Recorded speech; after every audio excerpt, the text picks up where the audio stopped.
انتظار بہت خوبصورت چیز ہے، لیکن جب لوگ کروائیں تب نہیں، بلکہ جب اللہ تعالیٰ کروائے تب، کیونکہ جب انتظار لوگ کروانے لگے تو وہ بہت تکلیف دہ ہوتا ہے، اور پھر اتنی تکلیف کے بدلے بھی ساری زندگی دکھ اور پچھتاوا ہی رہ جاتا ہے۔ اور یہی انتظار جب اللہ تعالیٰ کروائے تو ایک امید اور اطمینان کی کرن ہوتی ہے کہ میرا یہ انتظار کبھی رہے گا نہیں جائے گا، مجھے کبھی دکھ نہیں دے گا، یہ انتظار ہی مجھے دنیا اور آخرت میں کامیاب کرائے گا، کیونکہ یہ انتظار مجھے اس واحد اور پاک ذات نے کروایا ہے جسے انتظار کرنے والے لوگ بے حد پسند ہیں، اور یقیناً اس کے انتظار میں بہت بے شمار انعامات ہیں۔ جب انسان بے حد تکلیف میں ہوتا ہے اور مسکرا کر یہ کہتا ہے کہ میں نے یہ معاملہ اللہ کے سپرد کیا، تو یقین مانو فرش سے لے کر عرش تک ہر چیز لرز جاتی ہے اور وہ 7ویں آسمان تک پہنچ جاتی ہے۔ جب معاملہ اللہ کے سپرد کر دیا جائے تو ظالم بچ نہیں پاتا۔ وہ رحمان اور رحیم تو ہے، مگر کیا تم نے نہیں سنا وہ ذوالجلال بھی ہے۔ تم جانتے ہو انتظار کی بھی 3 صورتیں ہوتی ہیں، یا تو اللہ اس لیے انتظار کروا رہا ہے کہ یہ صحیح وقت نہیں ہے تمہیں وہ دینے کا جو تم کب سے مانگ رہے ہو، یا تو وہ چیز تمہارے لیے بہتر نہیں جس کا تم کب سے انتظار کر رہے ہو، یا تو اللہ کو تمہارا مانگنا پسند آ گیا ہے، اس لیے وہ چاہ رہا ہے میرا بندہ مجھ سے فریاد کرتا جائے، کیونکہ تمہاری پکار اسے بہت پسند ہے، تمہارے مانگنے کا طریقہ اسے بہت پسند ہے۔ وہ سزا نہیں دے رہا، بس آزما رہا ہے تمہیں، راستے بدل بدل کر تمہیں ہی پسند تک لے جا رہا ہے، تمہیں تیار کروا رہا ہے اپنے انعامات سے نوازنے کے لیے۔ دعا کے قبول نہ ہونے کا تعلق اللہ کی ناراضگی سے نہیں ہوتا۔ اگر دعا کے قبول نہ ہونے کا انحصار اللہ کی ناراضگی پر ہوتا تو حضرت یعقوب علیہ السلام اپنے بیٹے سے کبھی بچھڑے ہی نہ ہوتے۔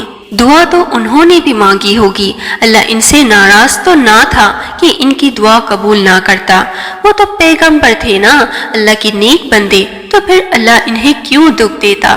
بس آزماتا ہے، ہر کسی کو آزماتا ہے، اور یقین جانے اس کا پھل بہت میٹھا ہوتا ہے۔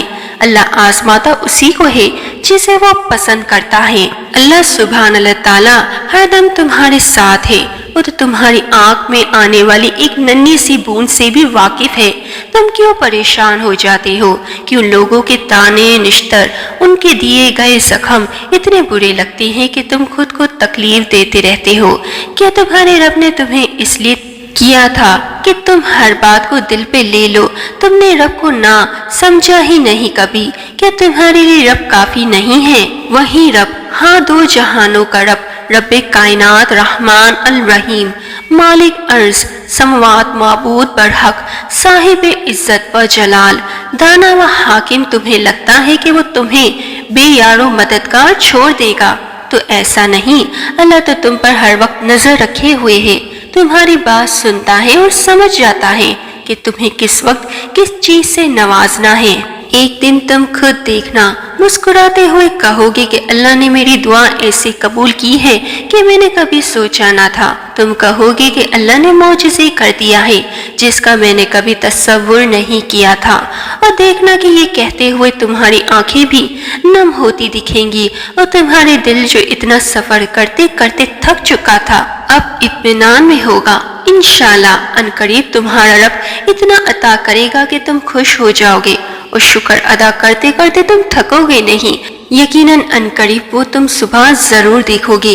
کبھی سوچا ہے کہ اللہ نے نامحرم سے دور رہنے کا حکم کیوں دیا؟ کیونکہ 2 نامحرم کے ساتھ ہمیشہ تیسرا شیطان ہوتا ہے، اور جہاں شیطان ہوتا ہے وہاں گناہ تو ہوتا ہی ہے، پھر چاہے وہ گناہ کی کوئی بھی صورت ہو۔ اس لیے اپنے آپ کو نامحرم سے دور رکھیں کہ اللہ نے کسی بھی چیز کو بغیر وجہ کے حرام نہیں کیا، اور اللہ کی نافرمانی میں صرف خسارہ ملتا ہے، اس لیے اپنا خسارہ نہ کریں، اپنے ایمان کو برباد نہ کریں۔ اور تم جان بھی نہیں سکتے کہ جن لمحات میں تم صبر کرتے ہو اللہ کن کن ذریعوں سے تمہارے لیے مدد تیار کر رہا ہوتا ہے۔ لوگ کہتے ہیں کہ وہ چیز تمہارے مقدر میں نہیں اور تم نے مان لیا۔ کیا تم نہیں جانتے کہ دعائیں مقدر کا لکھا موڑ دیتی ہیں؟ اپنے رب پر توکل کر کے دیکھو، یقیناً تمہاری من پسند منزل سے اللہ تمہیں خود ہی ملوا دے گا اور اس کے لیے راستے اور ذرائع خود تلاش کرے گا۔